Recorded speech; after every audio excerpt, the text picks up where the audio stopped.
My friend Ariel asked if I could explain what is a row. So guys, let me explain a row, but I also want to tell you that there is a difference between row 1 and one row. And not to make things more confusing, but to better explain this, I want to introduce you to one more guy. I call him row 0, but he's better known as a cast on. Hey, it's Denise from LoomaHat.com, and how about we begin this explanation in the round. I added a little stitch marker to peg 1 so that you guys could visually see the beginning and the end of a row. Now we're doing the cast on, so I'm securing my yarn, and then I'm going to wrap all of my pegs. This happens to be an E-wrap cast on. There are many different ways to cast on, to add yarn to your loom. So if I was going flat, I go that way, but I told you we're going in the round, so I go to that peg 1 again, and now I'm adding the second row of loops to my loom, right? I have 24 pegs. All 24 are going to have a loop on the top and the bottom. Here's peg 1, that was the last one, and I always start my knit off with my last peg. And knit off just means that I'm taking the loop from the bottom over the top, and that's my knit off. And I'm going to finish that. When I am done with that last peg, my cast on is done, and now I'm ready for row 1. So remember that the last peg that I knit was peg 24. So my yarn is there on peg 24. And I'm going to go ahead and remove the knot from my anchor peg because I don't need it anymore. And I'm going to start with peg number 1, wrapping, because I'm going to continue with this knit stitch, which is called the E-wrap knit stitch. And I'm going to wrap all 24 of them. Now I am on row 1. There's my peg 1 right there. So I've knit off my last one, which is 24, and now I am going to knit off all of my pegs. And when I knit off the last one, I am done with row 1, which is also one row. Now here's my peg 1. When I take the yarn from 24 to peg 1, I'm starting another row. It's row 2 in this particular sample, and row 2 is a row. It is row 2. And I'm knitting in the round, so you stop right here at 24, and I'm going to knit off. I'm again using the E-wrap. There's different knit stitches. This one you have to go through your pegs 2 times, one to add the yarn and 1 time to knit off. All stitches are not done this way. There is the U-wrap, and I'll show you in a bit. For now, let's look at the back of the fabric, and you see 3 rows, right? But remember, you're not counting the cast on, so that's not 1, 2, and 3. That's only 2 rows.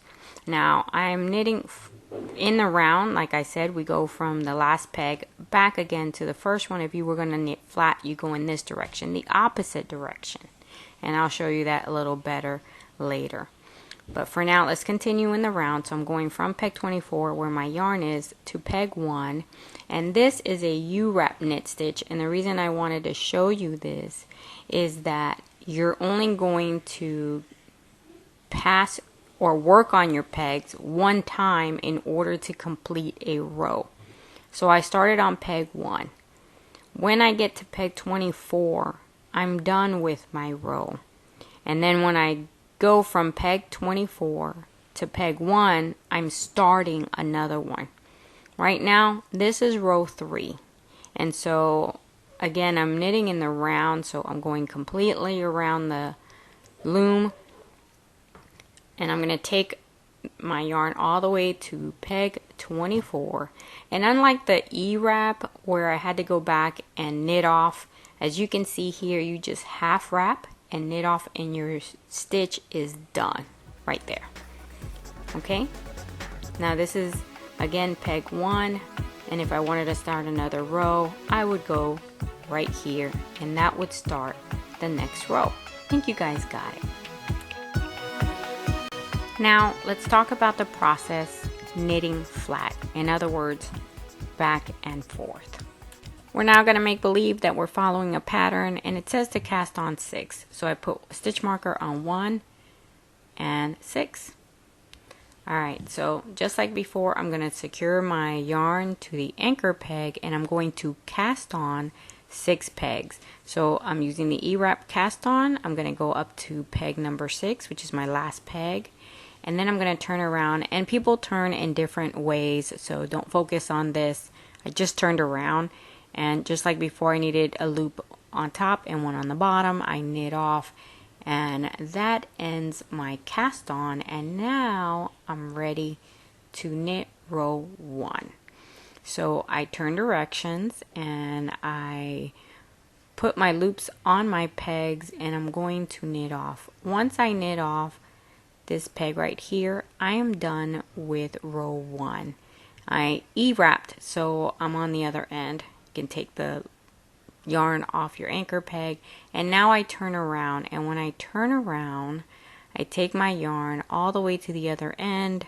I knit off, and I'm working on row 2, and row 2 is done. Now that's E-wrap. Remember that there's lots of different stitches, so let me show you with a knit stitch, which is half wrap, knit off, half wrap, knit off. So my yarn was on peg 1. I'm knitting my 6 pegs, which is what I cast on, and when I get to peg number 6, that was row number 3.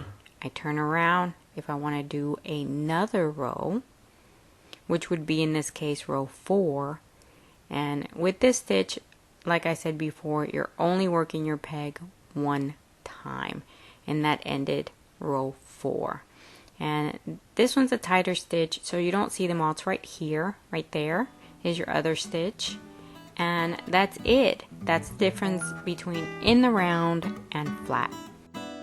Alright guys, that's it. I'll see you when I spin my loom again. Thanks for watching. Like, comment. If you haven't already done so, subscribe. And remember that every day is a good day to love with your looms.